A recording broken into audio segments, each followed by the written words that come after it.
Occupational English Test. Listening Test. This test has 3 parts. In each part, you'll hear a number of different extracts. At the start of each extract, you'll hear this sound. You'll have time to read the questions before you hear each extract, and you'll hear each extract once only. Complete your answers as you listen. At the end of the test, you'll have 2 minutes to check your answers. Part A.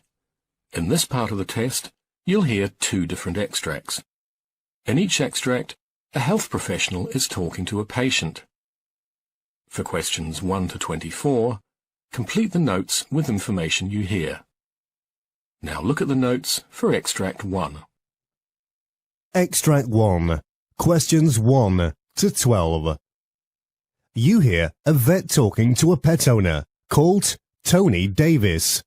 For questions 1 to 12, complete the notes with a word or short phrase. You now have 30 seconds to look at the notes.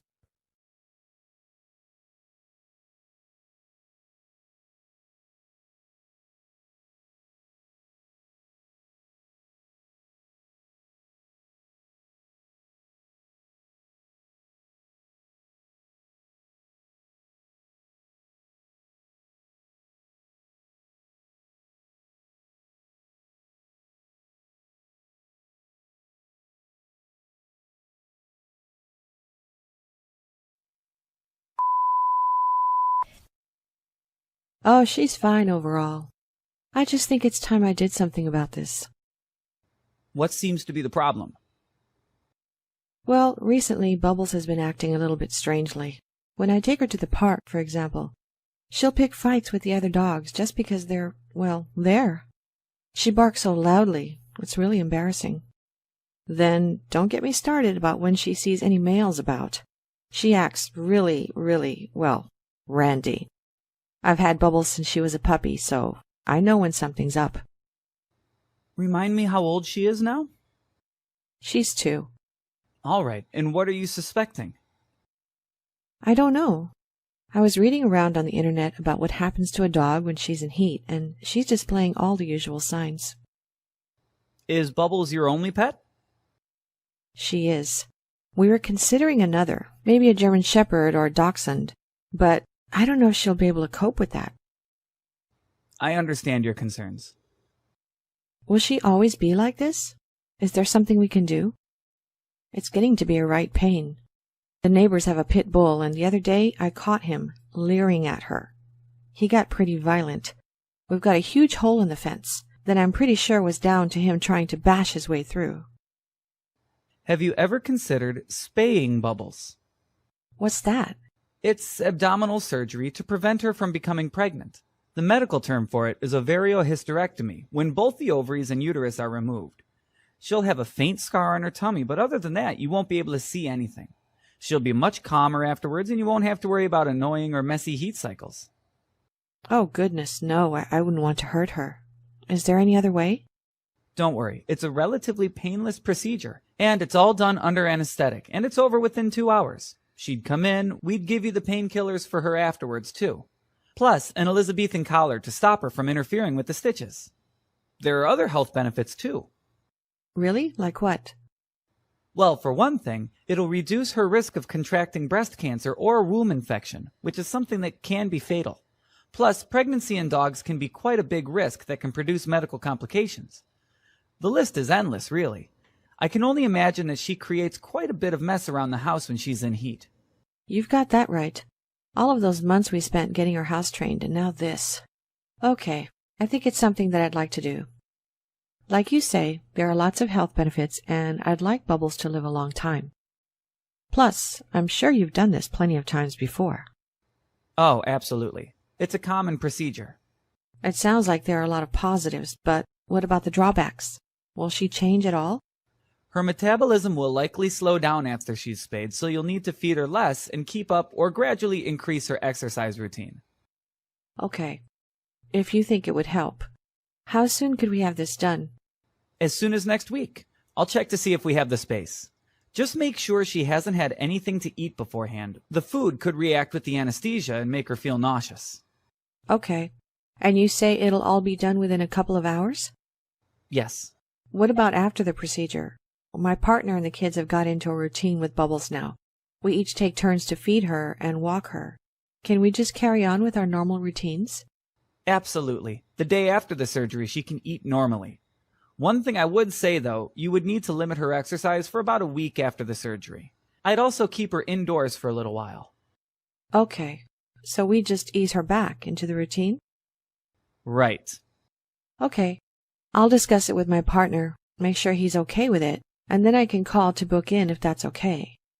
That's absolutely fine. Take your time. It's a major decision.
Extract 2, questions 13 to 24. You hear a nurse talking to a patient, Jim Knowles. For questions 13 to 24. Complete the notes with a word or short phrase. You now have 30 seconds to look at the notes.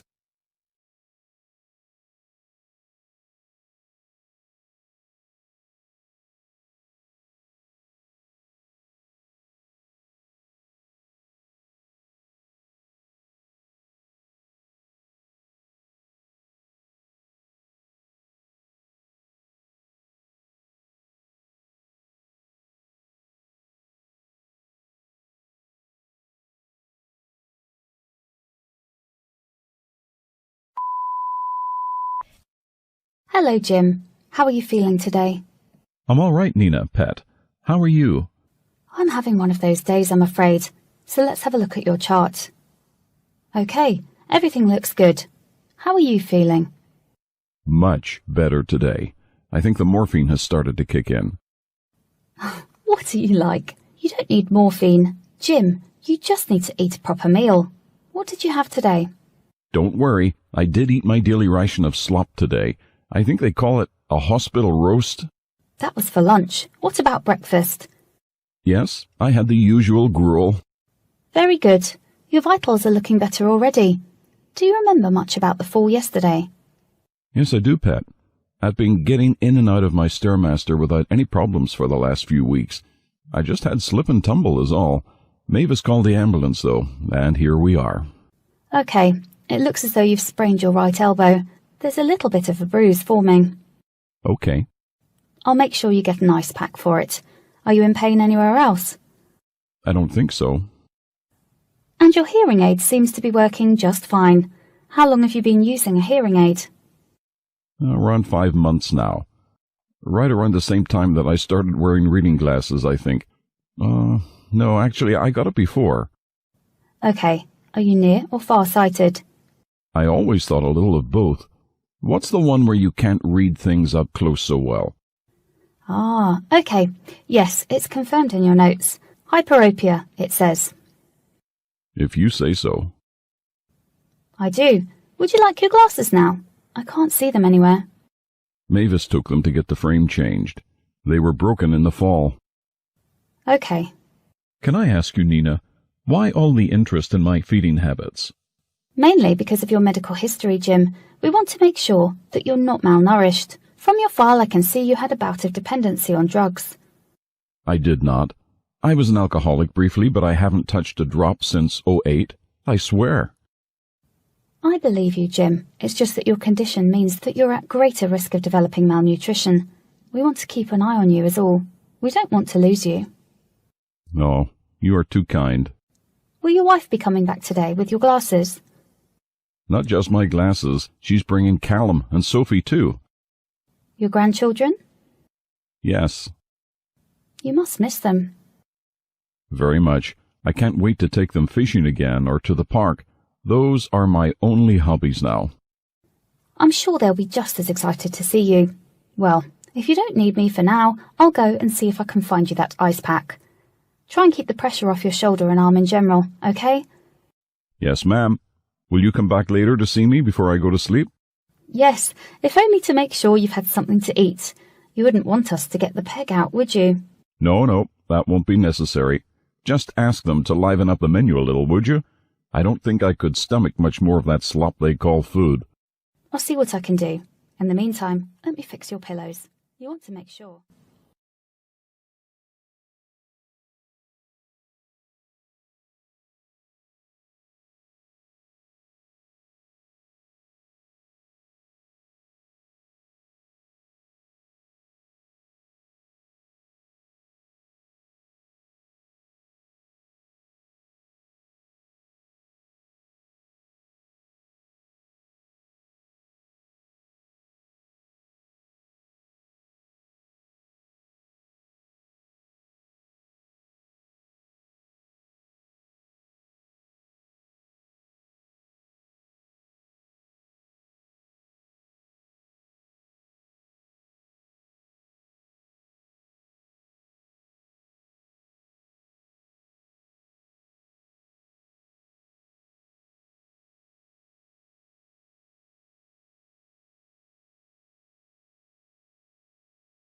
That is the end of Part A.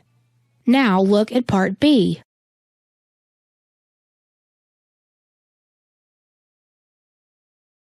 Part B. In this part of the test, you will hear 6 different extracts. In each extract, you'll hear people talking in a different healthcare environment. For questions 25 to 30, choose the answer A, B, or C, which fits best according to what you hear. You will have time to read each question before you listen to the audio. Complete the answers as you listen to the audio. Now, look at question 25. You hear a discussion between a doctor and a nurse about spastic cerebral palsy and its classifications.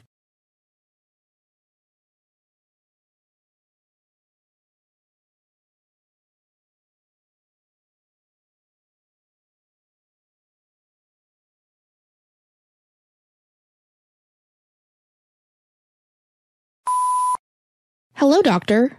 What is spastic cerebral palsy and how is it classified? Well, spastic cerebral palsy is the common type of cerebral palsy that also accompanies nearly a third of other types of cerebral palsy. The damage is in the corticospinal tract or the motor cortex. This part affects the areas that receive gamma-aminobutyric acid that is an inhibitory neurotransmitter. Spastic cerebral palsy is further divided into types according to the areas of the body that it affects. In spastic diplegia, the lower limbs are affected with little to no upper body spasticity. Most people with spastic diplegia are fully ambulatory and have a scissors gait. They may also have other problems like hip problems, dislocations, crossed eyes, or strabismus. In spastic hemiplegia, one side of the body is affected, which occurs when injury occurs to muscle nerves controlled by the left side of the brain.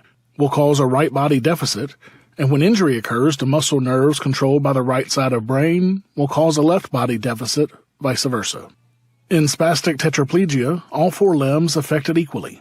These patients are least likely to be able to walk because their muscles are too tight, and they may also develop an uncontrollable shaking that affects the limbs on one side of the body that impairs normal movement.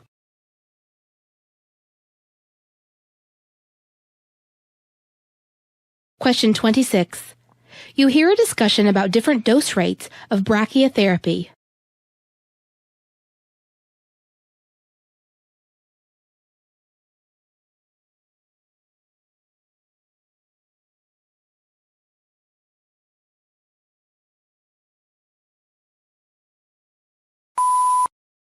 Hello, doctor. What are different dose rates of brachytherapy? Well, brachytherapy is a form of localized radiation therapy involving the direct placement of radioactive material close to or inside a tumor. Brachytherapy varies by dose, mode of delivery, and the location of the cancer. High-dose rate brachytherapy is given over periods of 10 to 20 minutes. The radiation dose is delivered as a short burst using a remote after loading machine. Low-dose rate brachytherapy is administered at a continuous rate in sessions that can last up to 50 hours. In the pulsed dose rate brachytherapy, the radiation is usually delivered once every hour rather than continuously.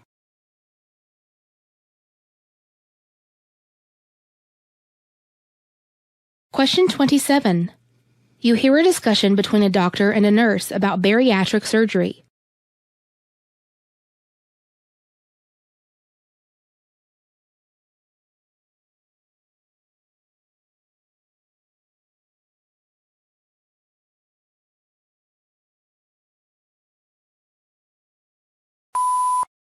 Hello, doctor. What are the different types of bariatric surgery? Well, there are 4 different types of surgeries offered to patients. The main principle of adjustable gastric banding is to decrease food intake with the use of a small bracelet-like band placed around the top of the stomach. The band restricts the size of the opening from the throat to the stomach, limiting the amount of food a patient can ingest. The size of the opening can be modified using a balloon inside the band that can be inflated or deflated with saline solution according to the needs of the patient. Biliopancreatic diversion with the duodenal switch, also known as the duodenal switch, is a 3-stage procedure that involves the removal of a large part of the stomach, which makes the patient feel full after eating only a small meal, followed by rerouting of the small intestines to prevent food absorption. The 3rd step involves changing how bile and other digestive juices affect the process of digesting and absorbing calories. Roux-en-Y gastric bypass method is also used to decrease food intake and involves creating a small pouch. The food bypasses the rest of the stomach and reaches the small intestine, where it is absorbed to a much lesser degree than if it had passed through the stomach, duodenum, and upper intestine. Vertical sleeve gastrectomy procedure involves removal of most of the stomach, which not only restricts food intake and absorption, but lowers the levels of the hormone ghrelin that is responsible for appetite.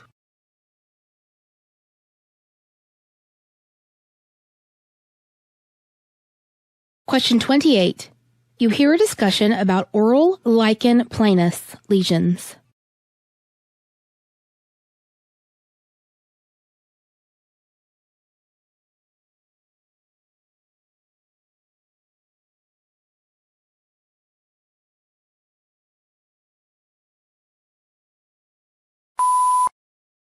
Hello, doctor. What are the different types of oral lichen planus lesions? Well, oral lichen planus lesions may belong to one of the following 6 types. Reticular is the common and usually asymptomatic that presents with a fine network of white lines called Wickham's striae, which are symmetrical and found on both sides of the mouth, usually over the buccal mucous membrane. Erosive consists of irregular painful ulcers covered by a yellowish pseudomembrane of fibrin, with the white striae all around the lesions. Atrophic is usually found as an ulcer covered by fibrinous exudate on an erythematous background. Bullous is the rarest type that is characterized by small or large vesicles or bulli, which break open, leaving a painful ulcer. Papular is an uncommon type, consisting of tiny raised white spots with the characteristic white striae at the periphery. The plaque lesions appear as smooth to slightly roughened whitish patches, rather like leukoplakia, found over the tongue and the inside of the cheeks.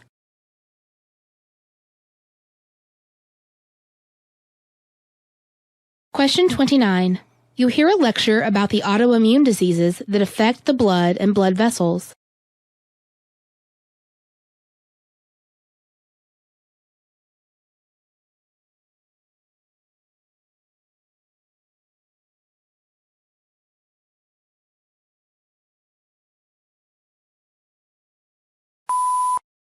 What are the autoimmune diseases that affect the blood and blood vessels? Well, polyarteritis nodosa is a severe autoimmune disease affecting the small and medium-sized arteries that become inflamed and damaged. Idiopathic thrombocytopenic purpura causes damage to the blood platelets that are essential to formation of blood clots. Antiphospholipid antibody syndrome leading to damage to blood vessels. Hemolytic anemia is caused when the immunological cells damage the blood cells.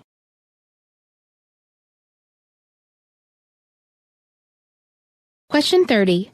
You hear a discussion about different types of biosensing elements.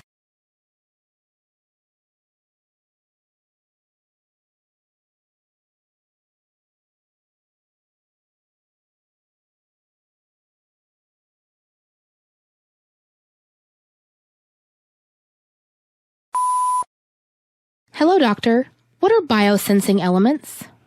Well, an enzyme is a protein that has a high selectivity for a particular substrate, which it binds to, bringing about a catalytic change. Enzymes are commercially available in highly purified states and are therefore useful in the mass production of enzyme sensors. Enzymes can be fixed onto the surface of a transducer through absorption, covalent attachment, and entrapment in a gel or an electrochemically generated polymer. Antibodies, or immunosensors, are produced by B lymphocytes in response to antigenic stimuli such as foreign invaders or microbes. When used as biosensors in immunoassays, antibodies are immobilized on the surface of a transducer through covalent attachment by conjugation of amino, carboxyl, aldehyde, or sulfhydryl groups. Antibodies are sensitive to changes in potential hydrogen, ionic strength, chemical inhibitors, and temperature. Immune sensors usually employ optical, fluorescence, or acoustic transducers. Microorganisms or microbes may be used to detect the consumption of oxygen or carbon dioxide in an environment using electrochemical techniques. Microbiosensors have the advantage of being cheaper than enzymes or antibodies and are more stable. However, they may be less selective than enzymes or antibodies.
That is the end of Part B. Now look at Part C.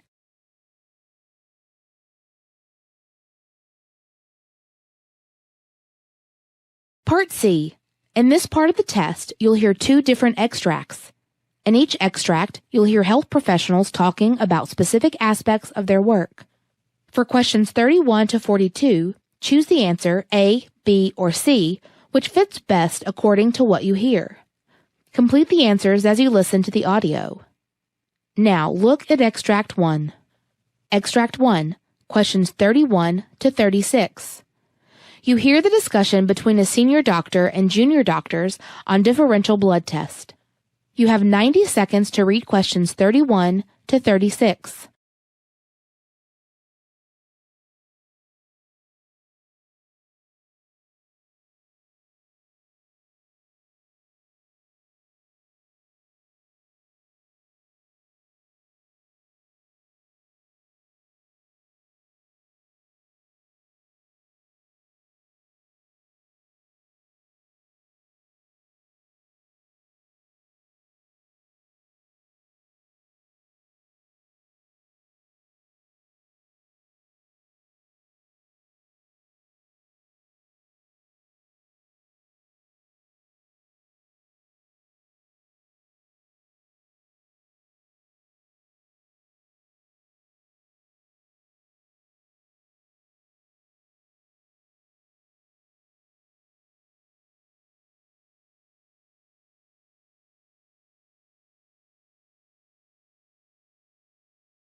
Hello, doctor. What is a differential blood test? Well, a differential blood test enables the physician to determine how many white blood cells are in the body. There are 5 types of white blood cells, and the test also shows how many of each type of white blood cells are present. The results provide details about the condition of a patient's immune system and its response to diseases. Who requires a differential blood test, doctor?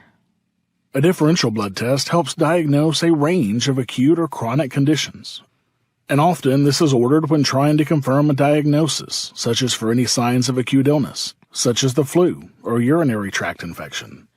Or else they may be looking for a chronic condition, such as an autoimmune disorder, or one that affects the bone marrow.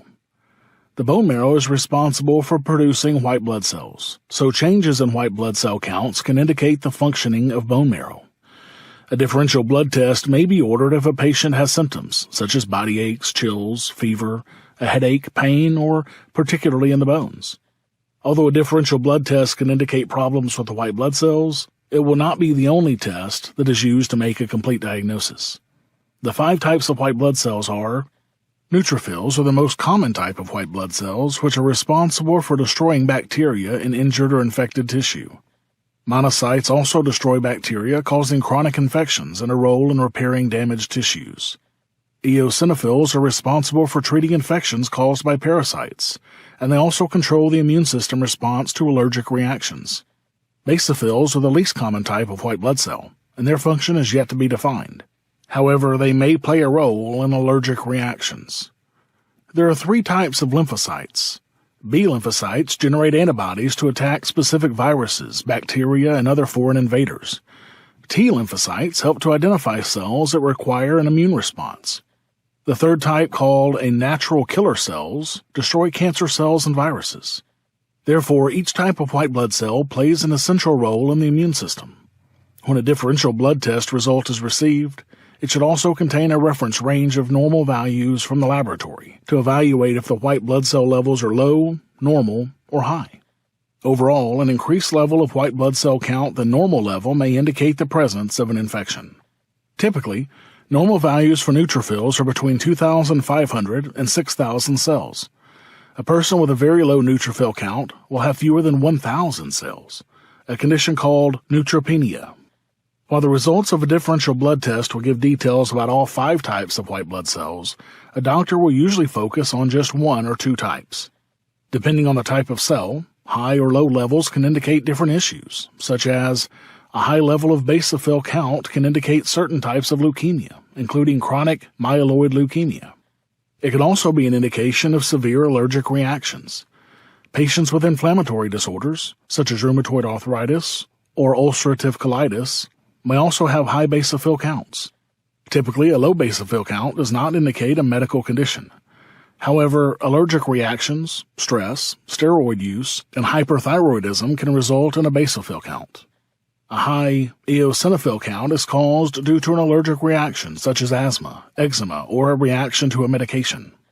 Inflammatory disorders such as celiac disease or inflammatory bowel disease can also cause high eosinophil count. Usually, eosinophils are present in such a low quantity that low readings do not tend to indicate any health condition. However, stress or steroid use can also cause a low eosinophil count. A high lymphocyte count can indicate an acute viral infection, such as chickenpox, herpes, or hepatitis. Or else, a lymphocyte count may be high due to a bacterial infection, such as tuberculosis or pertussis, or a condition such as lymphocytic leukemia or lymphoma. A low lymphocyte level can indicate an autoimmune disorder such as lupus or rheumatoid arthritis. The presence of tuberculosis, HIV, hepatitis, or the flu can also cause a lymphocyte count to be low. A high monocyte count is caused due to chronic infections such as tuberculosis or a fungal infection. The presence of a condition such as endocarditis, inflammatory bowel disease, monocytic leukemia, juvenile myelomonocytic leukemia, scleroderma, or rheumatoid arthritis can also cause a count to be high. Most physicians do not consider a single low monocyte count as significant. However, low monocyte results on several tests can indicate hairy cell leukemia or bone marrow damage. A high level of neutrophil count can be an indication of an acute bacterial infection, inflammation, tissue death, stress on the body, or chronic leukemia. The neutrophil count may also become high when the person is in the last trimester of pregnancy. A neutrophil count may be low after an adverse drug reaction or chemotherapy treatments. Illnesses such as myelodysplastic syndrome, autoimmune disorders, bone marrow cancers, and aplastic anemia can also cause low neutrophil counts. A differential blood test is one of the different lab tests that is used to confirm a diagnosis of an infection or illness.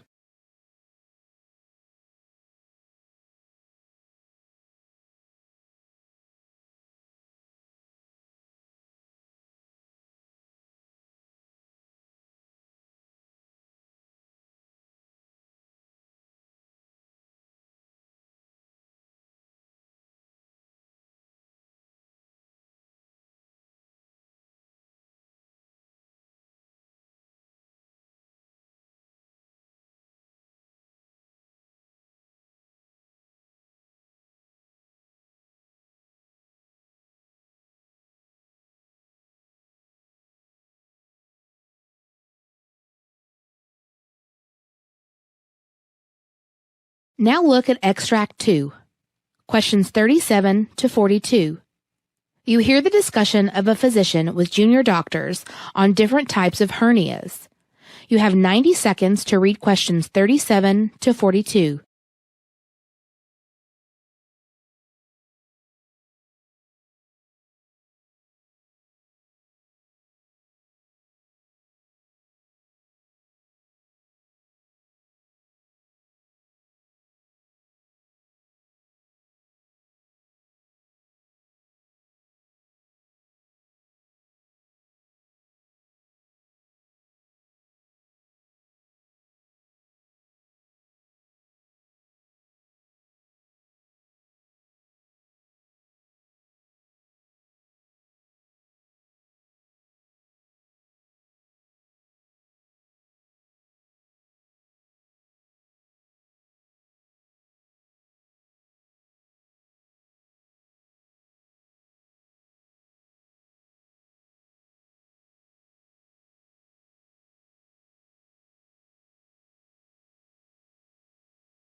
Hello, doctor. Could you please explain to us about different types of hernias?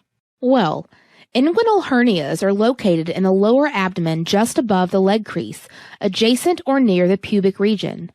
At times, they can also occur on both sides of the pubic area, which is called bilateral inguinal hernias. Inguinal hernias, along with femoral hernias, make up the two types of groin hernias and can cause pain that extends into the upper thigh or scrotum. Inguinal hernias can be categorized as direct or indirect. An indirect inguinal hernia occurs due to natural weakness in the internal inguinal ring, while a direct inguinal hernia caused due to the weakness in the floor of the inguinal canal and is more likely to develop in men above 40. The floor of the inguinal canal is located just below the internal inguinal ring. When inguinal hernias are repaired using the tension repair technique, recurrence rates may be more than 15%. However, other techniques used for hernia repair, such as tension-free and laparoscopic tension-free, have much lower recurrence rates of just 1%. A sportsman's hernia is a condition of chronic exercise-related suprainguinal groin pain. Generally, it involves a direct inguinal hernia. Femoral hernias, along with inguinal hernias, are groin hernias, which are very common in women but can occur in men as well.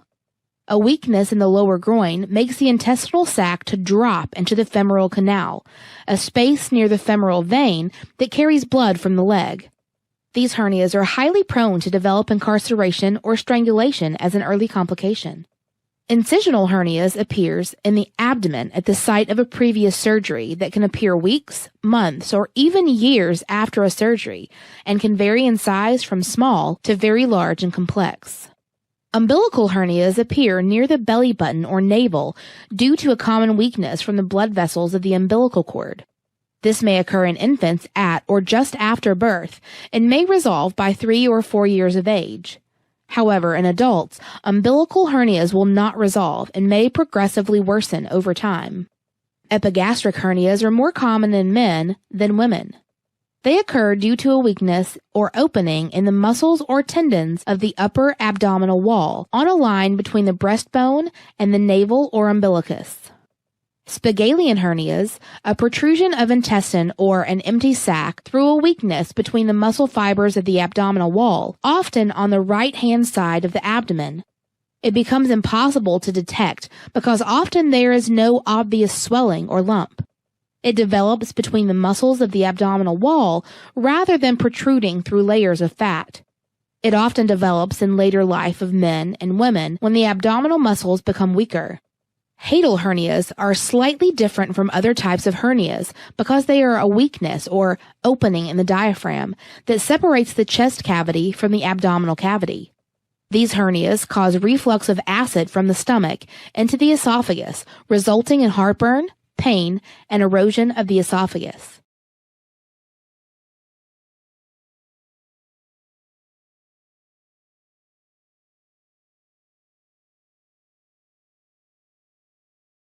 That is the end of Part C. You now have 2 minutes to check your answers.